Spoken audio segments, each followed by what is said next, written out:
92년 5월에 당시 보건사회부가 묘지를 왕릉처럼 호사스럽게 조성한 특권층 인사 명단을 발표하는데요.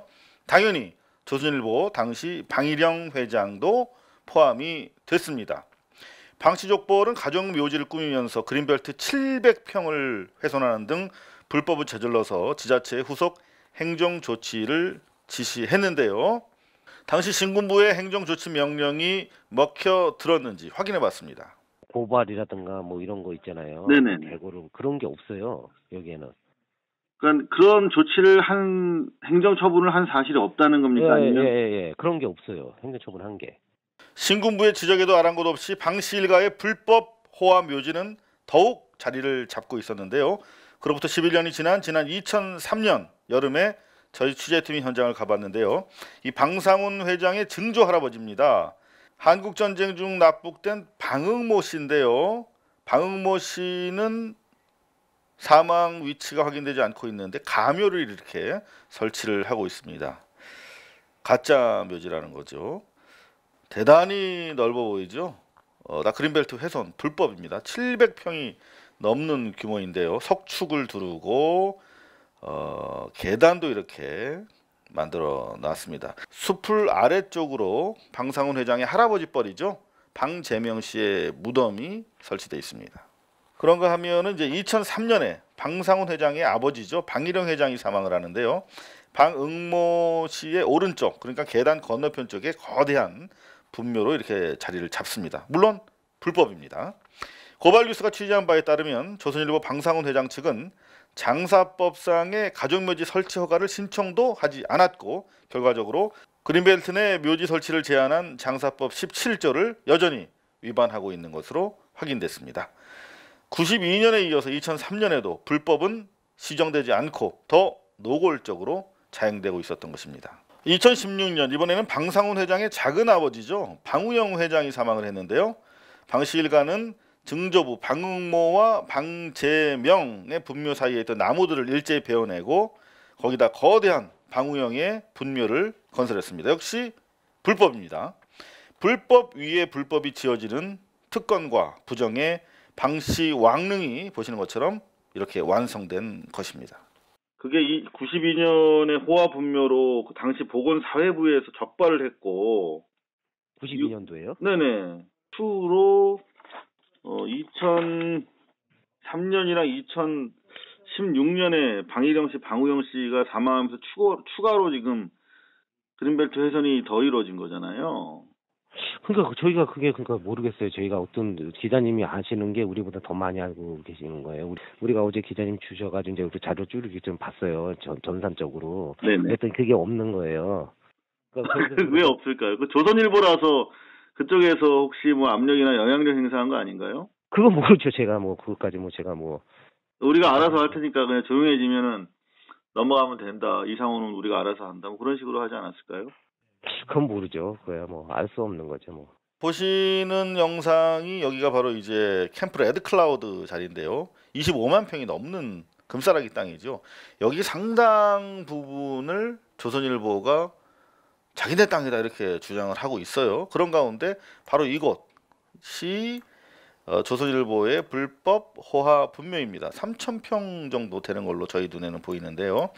여기서 이렇게 내려다 보면 전망이 그야말로 대단합니다. 의정부 시내가 한눈에 내려다 보이죠.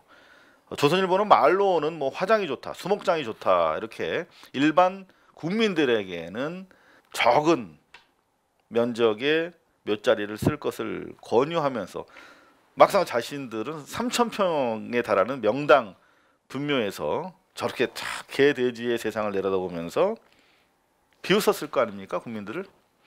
그리고 그 자리에 모인 자들이 대부분 언론인들이고 정부 고관들인데 자신들의 들보는 아무도 문제 삼지 않았다는 거. 그게 바로 수구 기득권 매체의 심장 조선일보를 우리가 하루라도 빨리 청산해야 되는 이유가 아닌가 그렇게 생각이 됩니다. 일단 저희 고발뉴스의 취재가 시작이 되니까 의정부 시청에서는 서둘러서 오늘 현장 조사에 나섰는데요. 소식은 들어오는 대로 여러분에게 전해드리도록 하겠습니다.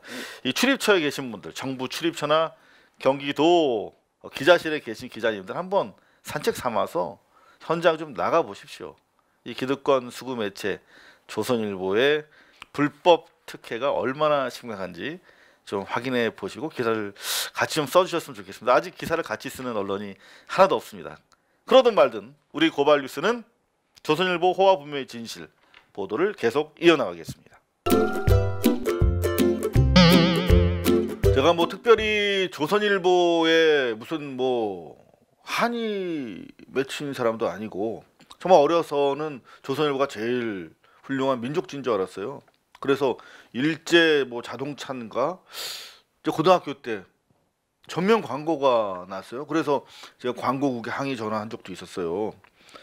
똑같은 여러분들과 생각을 가지고 있었던 그냥 선량한 국민이었죠. 하지만 제가 이제 언론 활동을 하면서 조선일보의 악행과 심각성을 여실히 깨달아온 것입니다.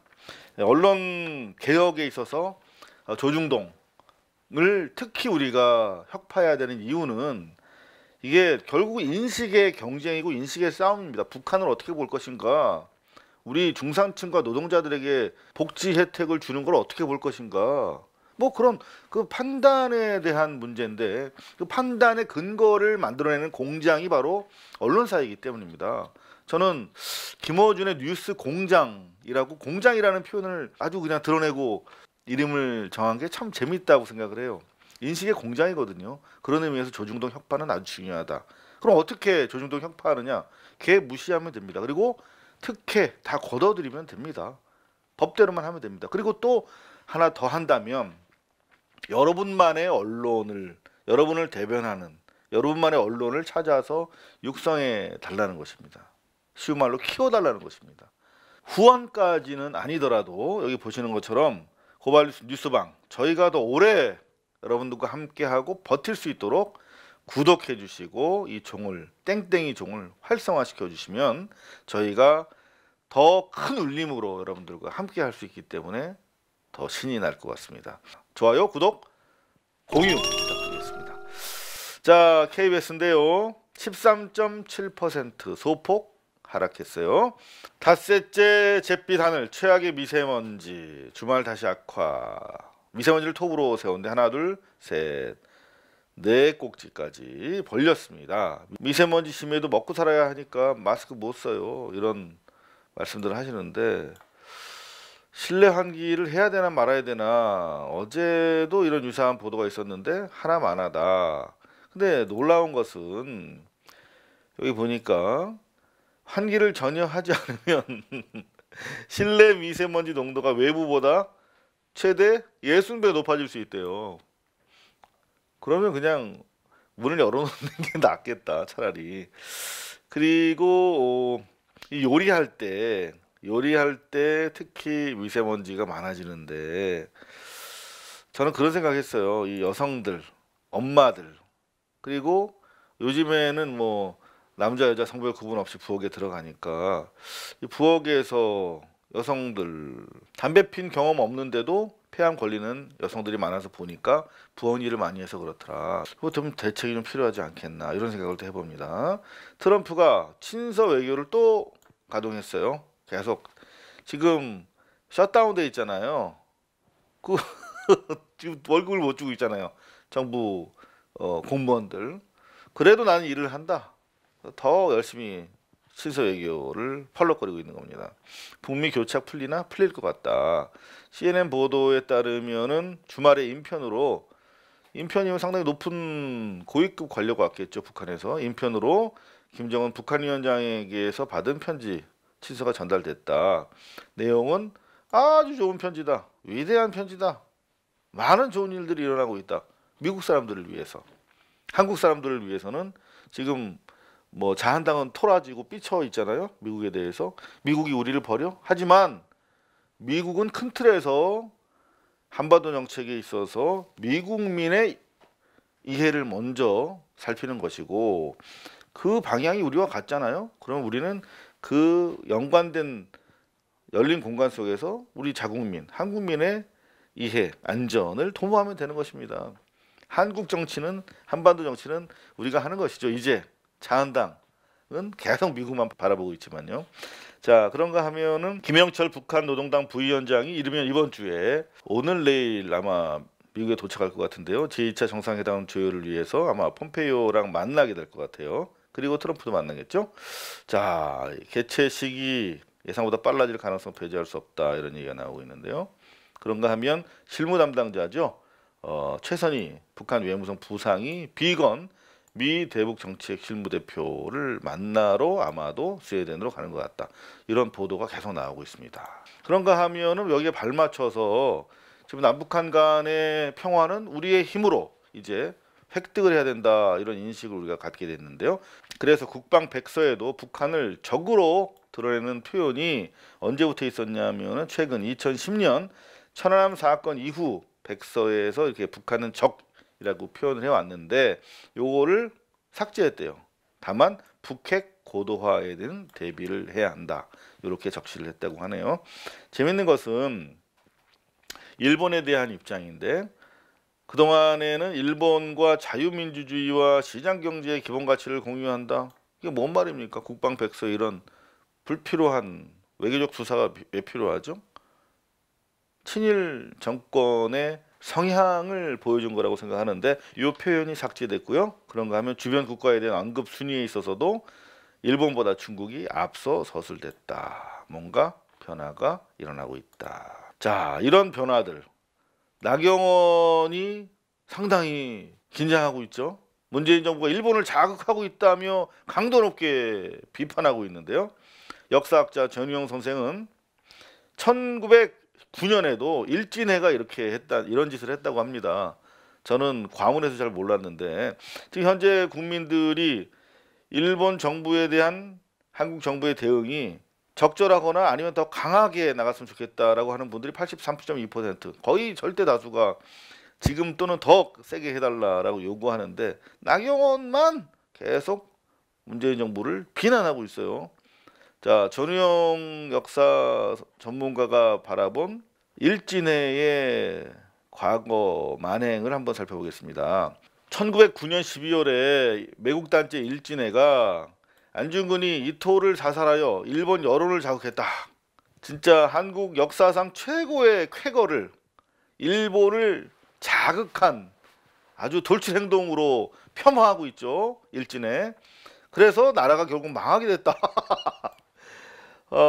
면서 합방 청원서를 발표했대요. 110년이 지났는데도 원조의 정신으로 살아났다. 한국에서 일진회가 살아났다. 뭐 이런 평가네요. 역시 역사를 아는 민족만이 더러운 역사를 반복하지 않는다 하는 그런 말씀이 생각이 납니다. 북한의 원산과 함흥 사이의 고속도로 전 구간이 이렇게 기계로 안 하시네요. 이분들은 이렇게 깔리고 있는데 전 구간을 중국 업체가 건설하고 있다는 얘기네요. 건설 비용이 1조 원 가까이 드는데 요거를 나중에 북한에다가 갚아라 이렇게 하고 지금 서둘러서 공사를 진행하고 있대요. 관광 특구인 원산에 양국이 공을 들이고 있는 모양새인데 이게 결국은 유엔의 사전 승인을 받지 않았기 때문에 이게 대북 제재 결의 위반일 수도 있는데 여하튼 한동해권 거점 개발하려고 하는 북한의 이해와 또 중국의 이해가 맞물리면서 이렇게 열심히 진행이 되고 있나 봅니다. 이거 보고 있는 우리 대한민국의 토건 세력들 이제 그만 비토하고 열심히 평화 통일을 위해서 좀 모여줬으면 좋겠습니다. 탄핵 박근혜 사면 질문에 통합이라고 답변한 황교안. 미래가 안 보인다. 대한민국의 미래가 아니라 자신의 미래가 안 보이는 것이겠죠. 그래서 우상호 의원 같은 경우는 황교안 입당을 자유당 2인자였던 이기붕이 정치하겠다고 부통령 하겠다고 나선 그 상황과 비유를 하고 있어요. 이기붕이 어떻게 됐죠? 이러다가 총 맞았잖아요. 그죠? 자기 아들 이강석을 이승만의 양자로 보내고 또 자기가 정치적으로는 대통령을 이어받기 위해서 이승만이 고령이니까 부통령을 출마해서 당선됐어. 근데 그 과정에서 부정선거임이 드러나면서 4.19가 터진 거 아닙니까? 결국은 자기 아들 이강석에 의해서 권총으로 살해됐어. 이렇게 수도 육군병으로 옮겨진 이기붕의 시신이 이렇게 공개됐잖아요.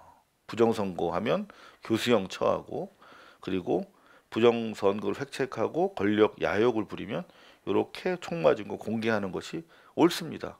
1960년에 우리 선조들은 제대로 하신 것 같아요. 그래야 다시 이런 짓 안 하지.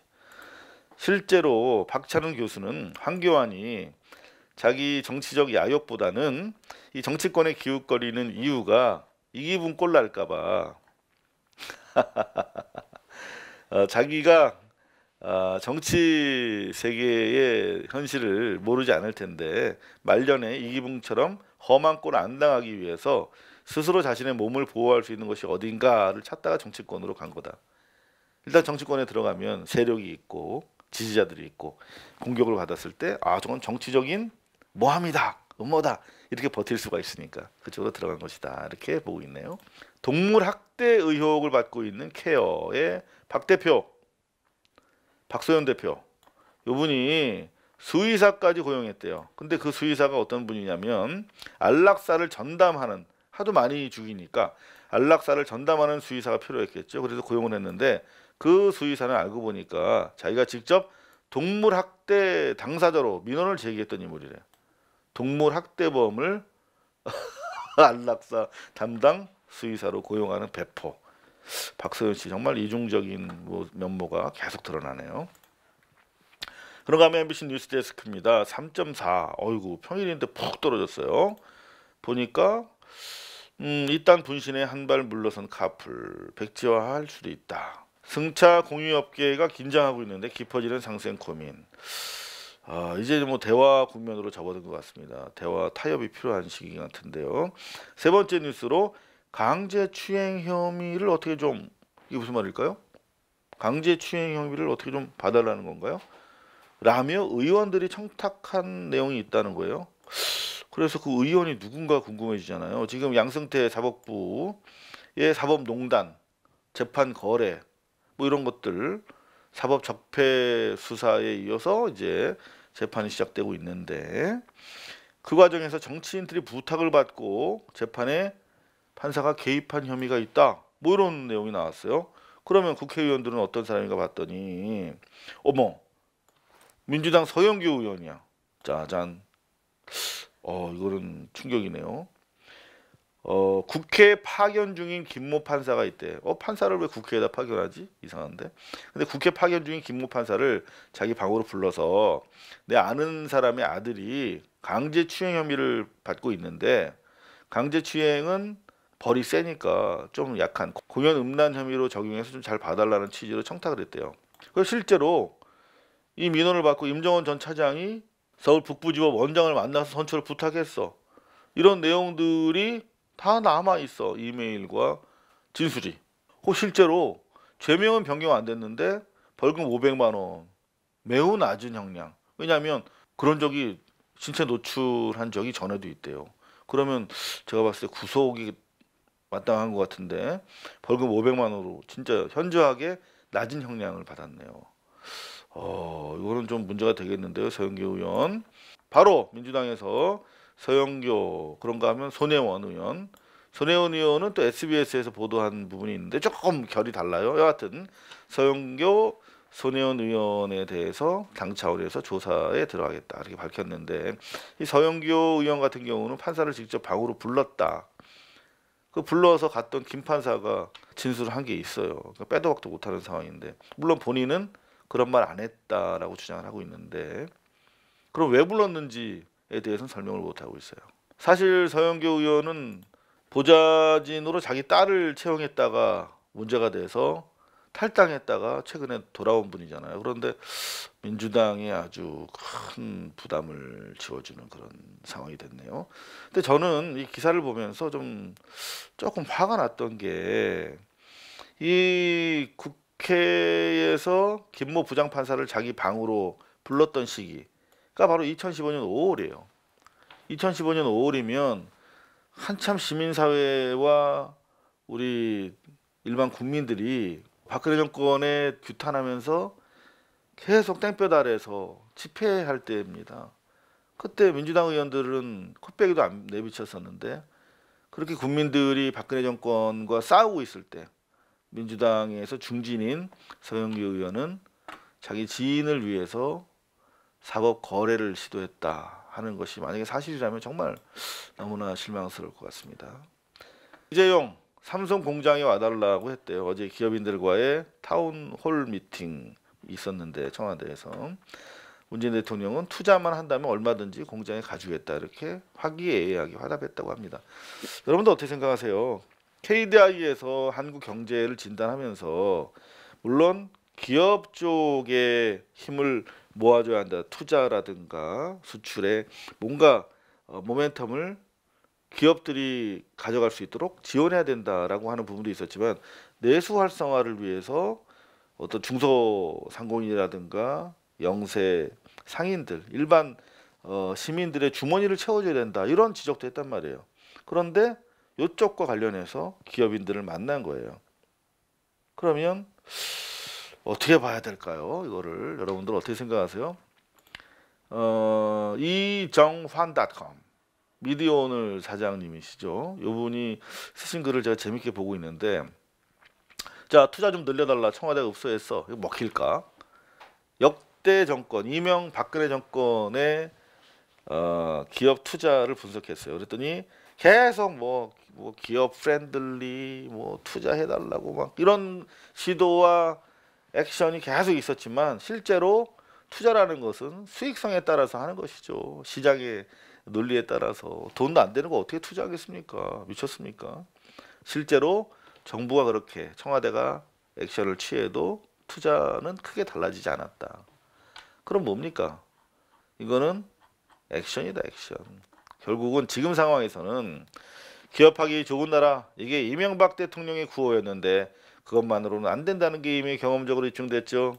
당연히 지원도 필요하지만 그것보다는 공정한 시장의 룰을 정립하는 것도 중요할 것 같다. 공정한 시장의 룰. 재벌들이 다 해먹는 상황이 아니라 중소기업과 상생할 수 있도록 그런 시장의 룰을 정립하는 것도 중요할 것 같다. 투자 좀 늘려달라 이렇게 할 것이 아니라 실제로 투자를 늘릴 수 있는 유인을 제공해야 한다.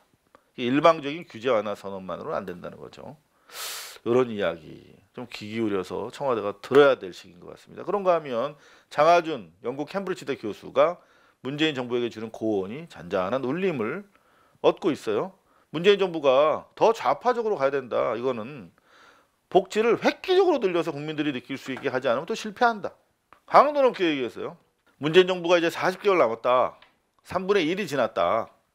3년 조금 넘게 남은 셈인데 경제에서 엄청난 성과를 내기는 쉽지 않을 거다. 시장의 환경이라는 게 그나마 이렇게 계속 유지되는 관성이 있으니까 정부가 보다 적극적으로 복지에 중점을 두고 획기적으로 확대했으면 좋겠다. 지금 말고 처음엔 재정 적자가 나더라도 국민들이 복지가 이렇게 좋은 거구나 느끼게 해줘야 된다. 국민들이 복지에 대해 신뢰를 갖게 되면 아마 세금도 더 낼 거다. 복지가 단순히 베풀기가 아닌 국민과 국가 모두를 위한 투자라고 생각해보라. 이게 무슨 뭐 소득주도 성장 찔끔 올려주는 차원이 아니라 파격적으로 획기적으로 확대해보라는 거죠. 그러면 양극화 문제가 해결되고 보다 평등하고 기회가 균등한 사회를 만들 수 있다. 이렇게 얘기를 하고 있어요.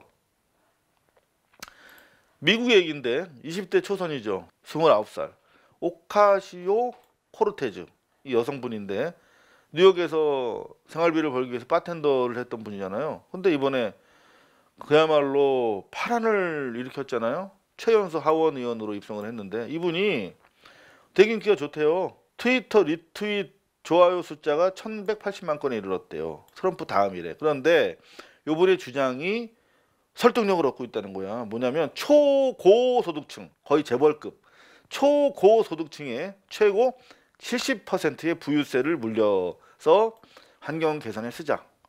그랬더니 대선 출마를 선언한 또 다른 장관은 90%까지 소득세를 올려도 된다. 이렇게 화답하고 있다는 거예요. 미국의 이슈가 되고 있는 사안입니다. 왜 우리가 못하죠? 미국만큼 양극화가 더 심한데. 이제는 이런 경제민주화 차원에서 획기적인 조치를 필요로 하는 시기가 오고 있는 것 같습니다. SBS인데요. 시청률 5.2% 소폭 떨어졌는데요. 미세먼지로 갔어요. 하나, 둘, 셋, 넷, 다섯, 여섯 꼭지로 갔는데 특별히 새로운 건 없다. 가장 눈길을 끌었던 뉴스가 바로 이거예요. 서산 옹금지구 재개발 사업 조감도. 이게 목포인데요. 이렇게 어마어마한 재개발 사업이 추진돼 왔어. 그리고 목포에서 정치 세력과 상당한 시민들도 이 개발을 환영했어요.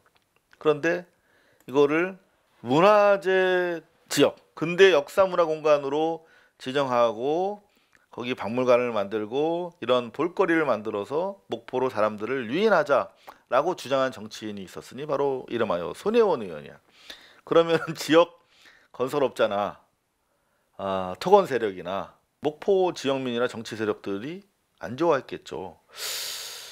이런 일을 했어. 그 와중에 자신은 주장하기를 투기가 아니라 사재를 털어서 목포 구도심, 사실 구도심이 썰렁하대요. 살려보기 위해서 조카들에게 증여세를 완납하고 돈을 줘가면서 애들을 데려와서 살게 했어. 그런가 하면 남편 이름의 재단으로 투기한 게 아니라 박물관, 자기 나전칠기 전문가니까 서울에 있는 거 가져다가 나전칠기 박물관 만들고 재산 증식할 의사가 없이 박물관도 기부할 생각이었는데 완전히 나를 지금 투기꾼으로 몰고 있다 이렇게 해서 지금 방방 뜨고 있습니다. 손혜원 의원.